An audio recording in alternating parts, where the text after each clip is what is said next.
glucose does not cause diabetes. Oh, doctor, where is your evidence?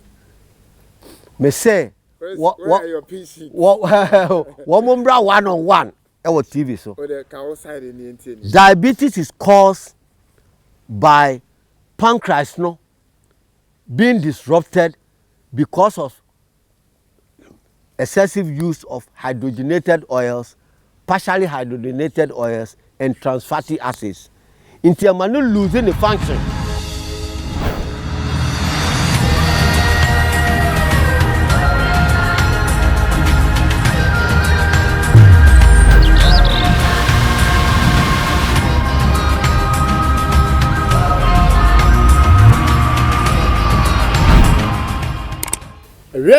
Ahempong ni Abrabɔ hunya fu amowo nchirichiri ni mmenge.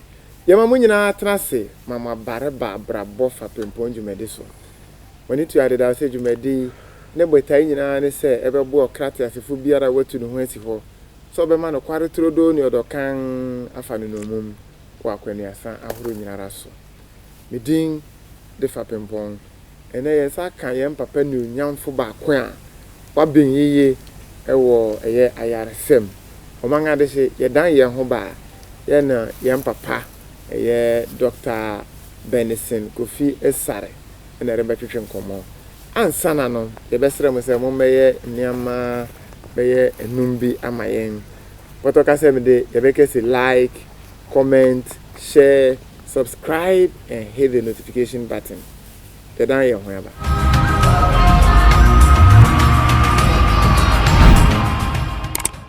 Ewe omanga de shia mama kwaba sani American achire mo de da no ye ne yem papa eye Dr. Benison Kofi Asare ena erebetwetwe nkomo Abrabɔ Fapempong dwumadi so doc emo atrase esa mo kwaba ya ba na wadahoro ma abi se dwumadi de wabaso ya na emom enye ni nyina mpo ni yeyi for the sake of obia ebia ohun da ebebisa say ye kan Dr. Kofi Asare ne yere ka hena.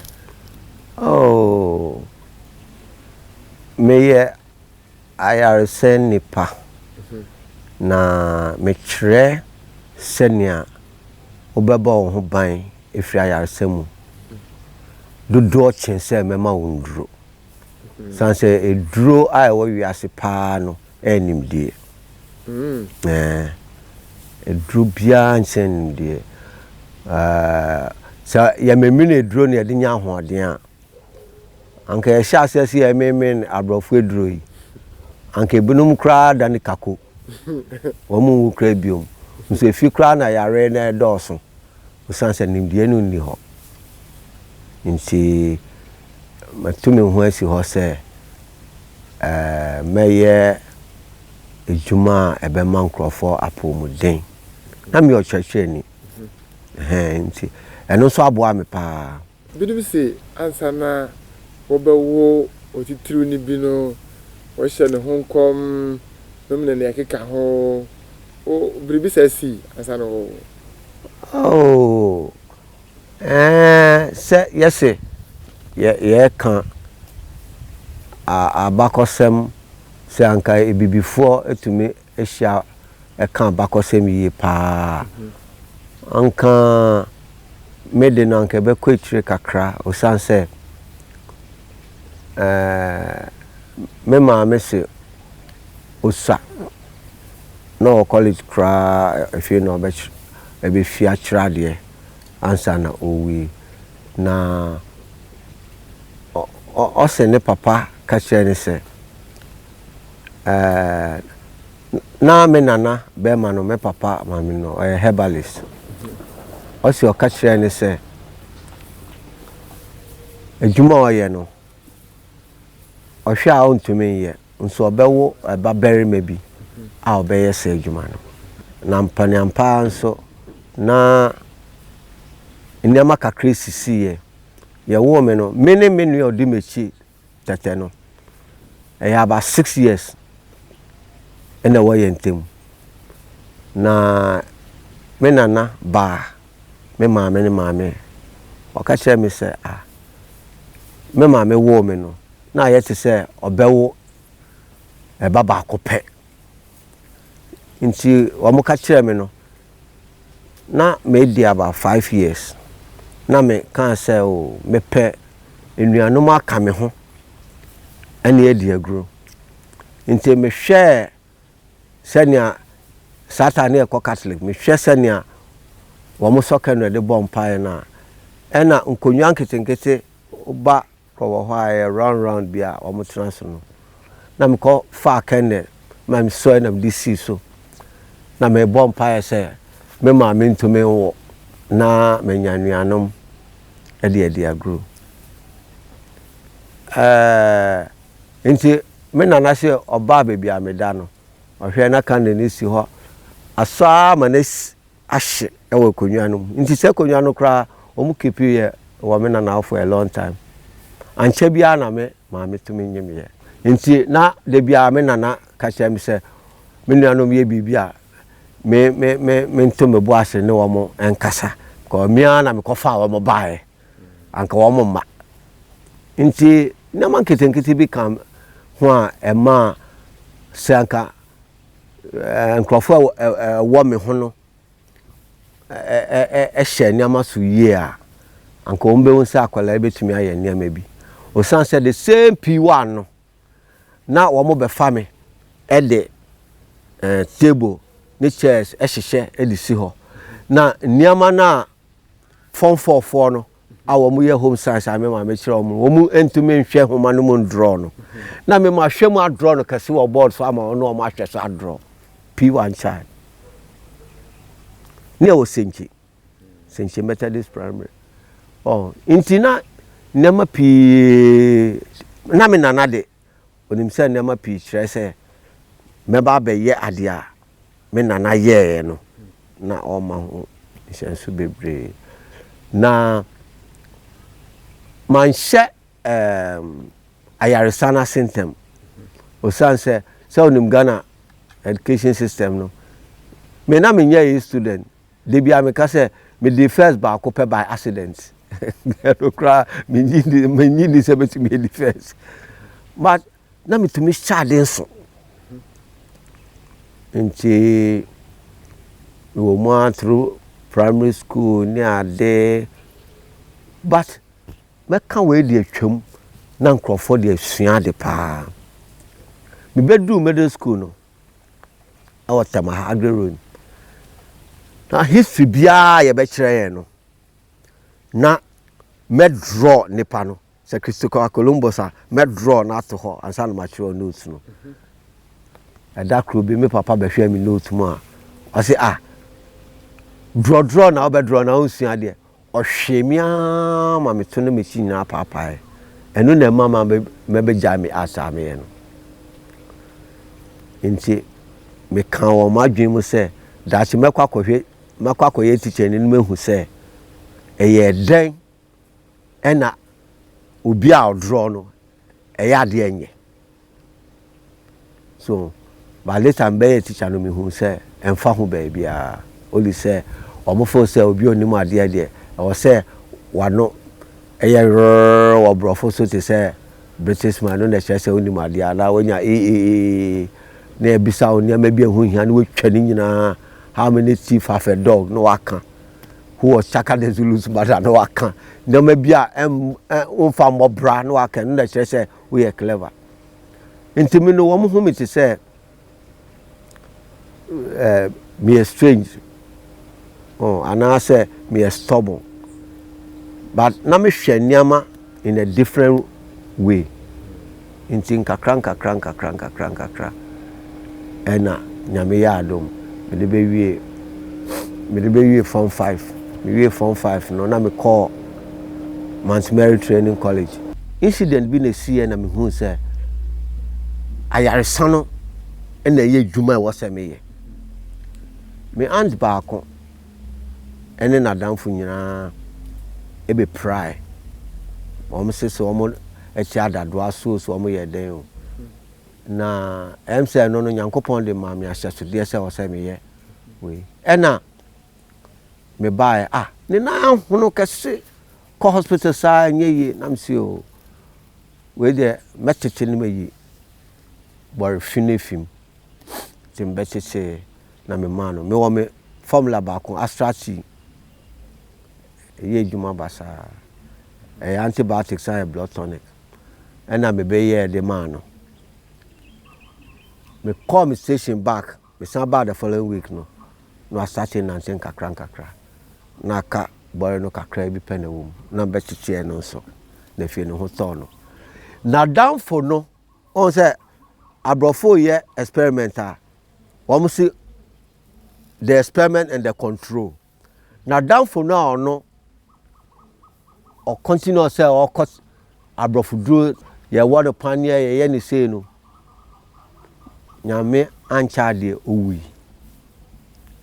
nti se me de compare say my yard e wo ma na fi de me ye drum away and alaji bi kra free asiama o say wa ye worry for about 7 years on no ba na me man drum no de ko we na me hu say san ron kete a kire me nyina no e be ye adwuma pa nti fi de me ye na me start packaging na my friend say me start say me herbal soup ni ade no na e be afibem asama me kan me FSOS 92 me call palm says 93 nti asama me kan 93 94 95 no me yen no nti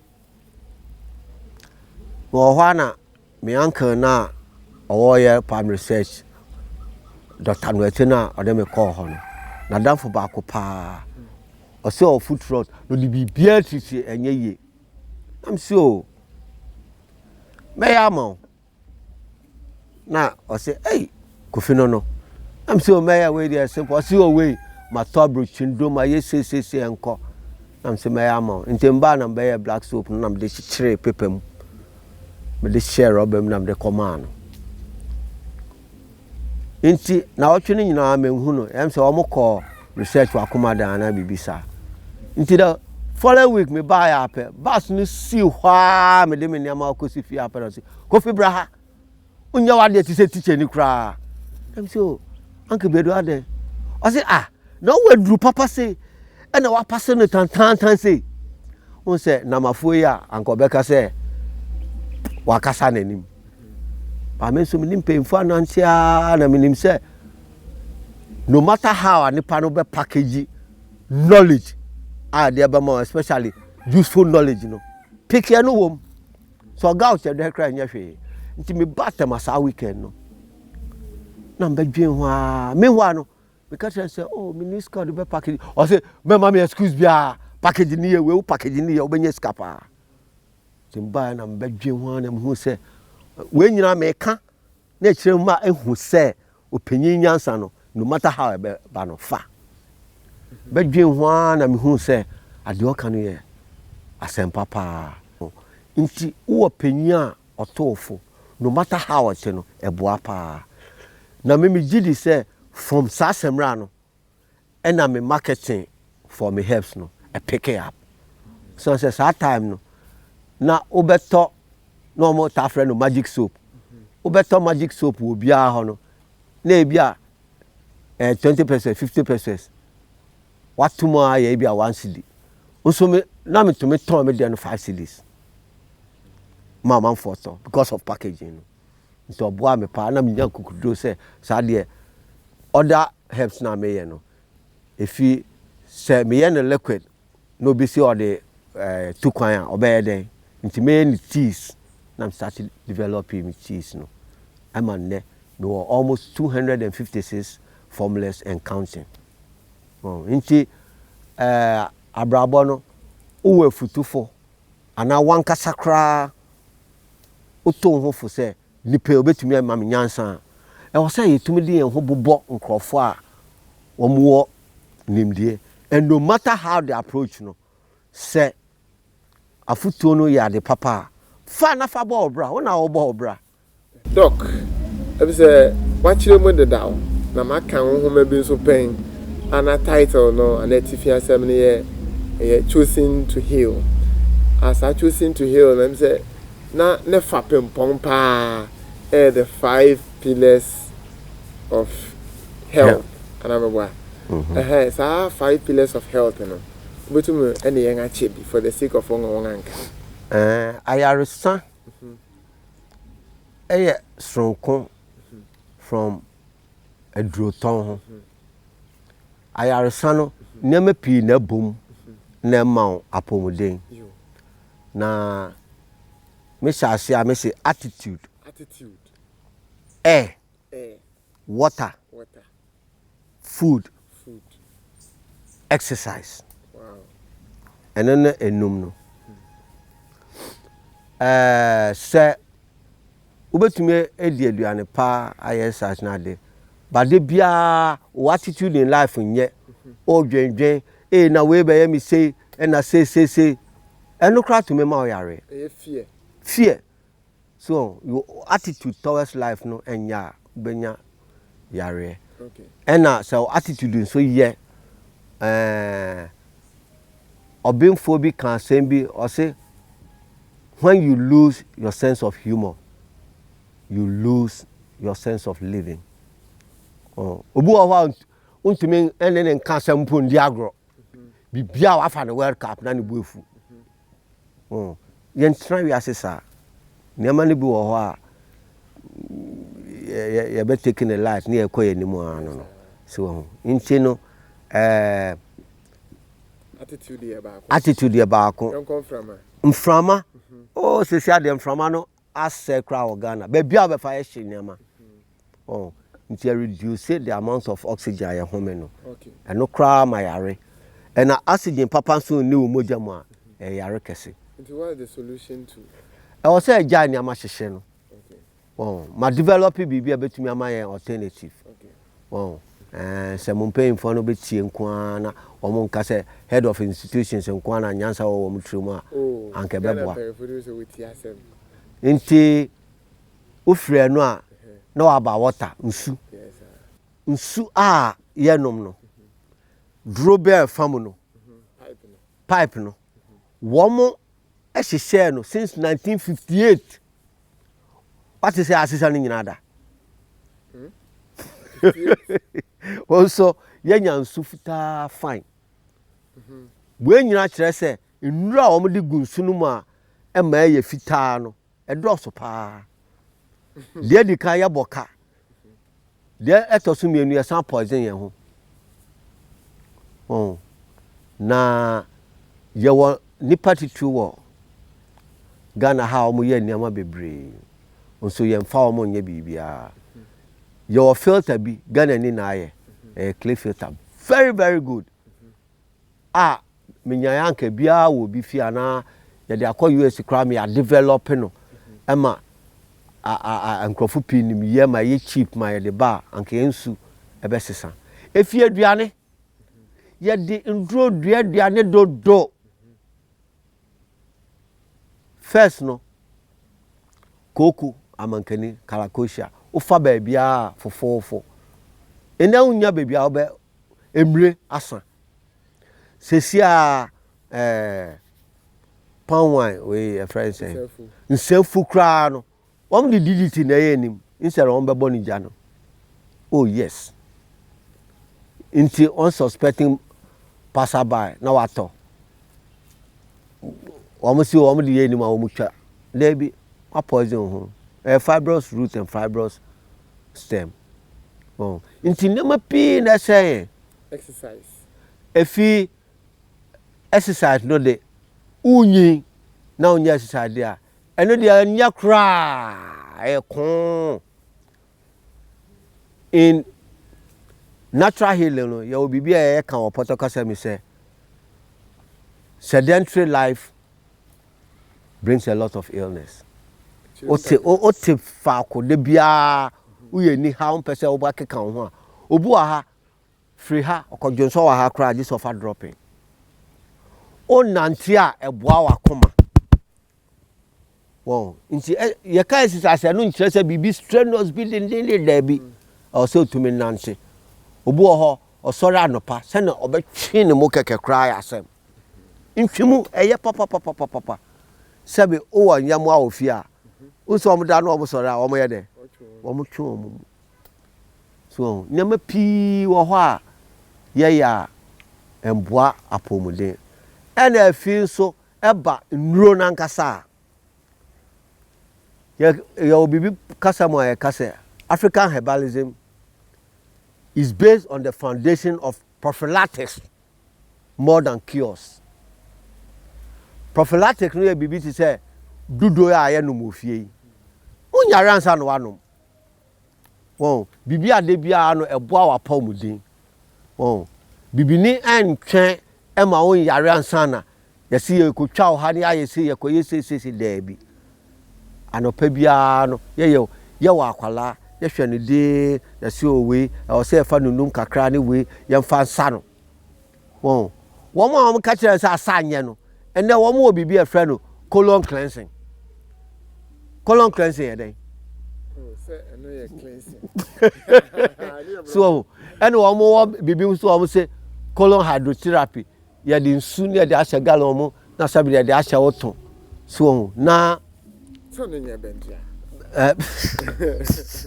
So ena obi si bento anya ade a mabisa no ne se on kire me bento afatre wo Ghana ha. Bento anya amawono ne friba ana eho no wo mo ya wo mo de numti. So wo mo na e bento a na hu nim faso a anko wo mo ye wa ko to wie na Ghana ni doctor ka kire o se asanye. So o se bento ana de ba kwa wo ho ne se o se wo de sa na se eduru no wan miama masoro na o miam frama no ko ma e ma yare no kra afro enya no kware say ever say typhoid perforation when say eya o say no we sawa e ma yare no frowa na ba osoro enya no kware se wo hu nimdie wo hu Benison call give a dog a bad name and kill it and hang it. Wo mo pe bibi o beka bibifo bi wo ho mo kusku kakra wo mo ye well scratch abrofo no wo mo mpese wo beti bibi a ye native ana natural ye be fa kwan bi so a dia demonizing niama no na nne me kan o program yi so your challenge me no mra ma bisa me Ghana had diabetes, my friend said, glucose does not cause diabetes. Oh, doctor. Where is your evidence? Me say, where are your PC? One one-on-one. Our TV so. The diabetes is caused by pancreas no being disrupted because of excessive use of hydrogenated oils, partially hydrogenated oils, and trans fatty acids. Intiamanu losing the function so that it cannot produce or regulate insulin. Wow. I just say adekodia. Nya brofo oil no. Na omu nim say yende ne ye.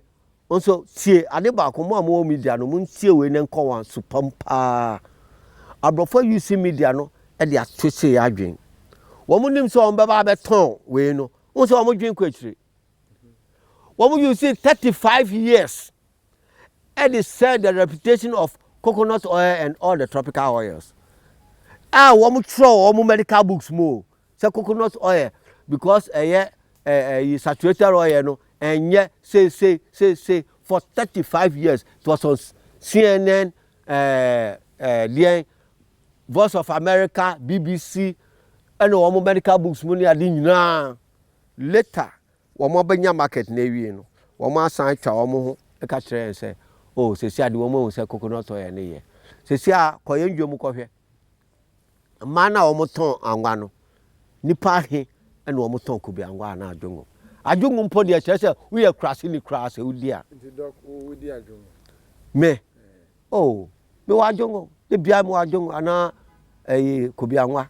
Nti ebien ni pe na odi. Never say adwongo topical oils ni nyina ye chen wo mo de no ajongo kobianwa nkuto ngo kokko na ngo kokko ye de ye apropransa say o kan me book na a very good healing food for nkrofo a wo obesity related hypertension. O san say vitamin A na wo ngo kokko mu no eye krogen eye papa. Ena ebro no so a chichire na de ye no. Wow, you need fiber in your system. Etumi boa ma ukene colon. When kene colon ye nso a untumi nya correct absorption of nutrients. Doc, say chichire metal and aluminum na we this so ye chichire no wo no. Ado so na we say enso da nye papa yi. But tie eno no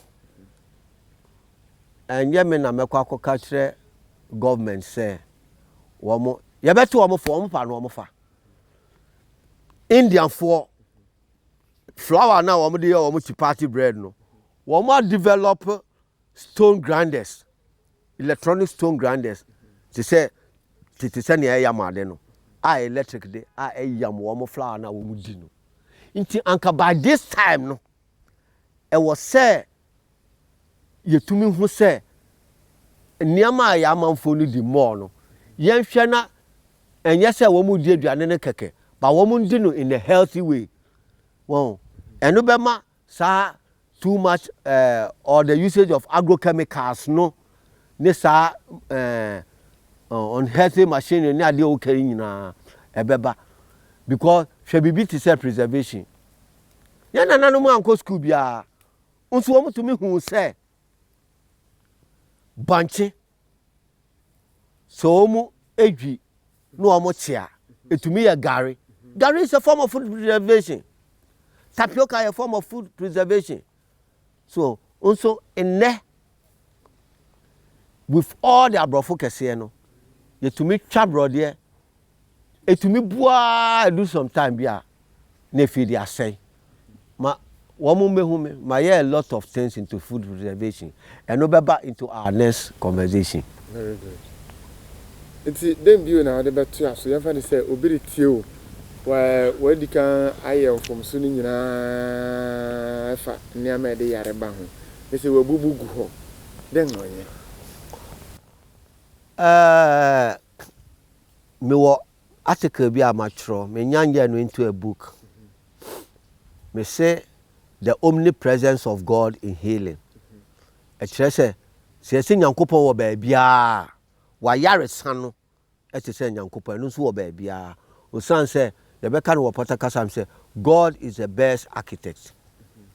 Baby odi to e bia no ade ehia no e wo ho ade bia mehu se me ko sankrofo yare ano odin pa no te say cancer fibroid and nyama. Doc, o person say o sa cancer.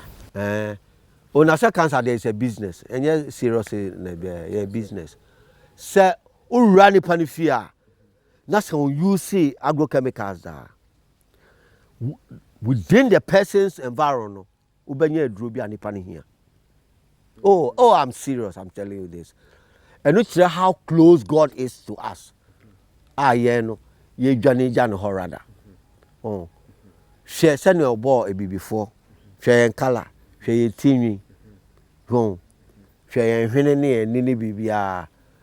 Emma, ye fit into environment or the into you know.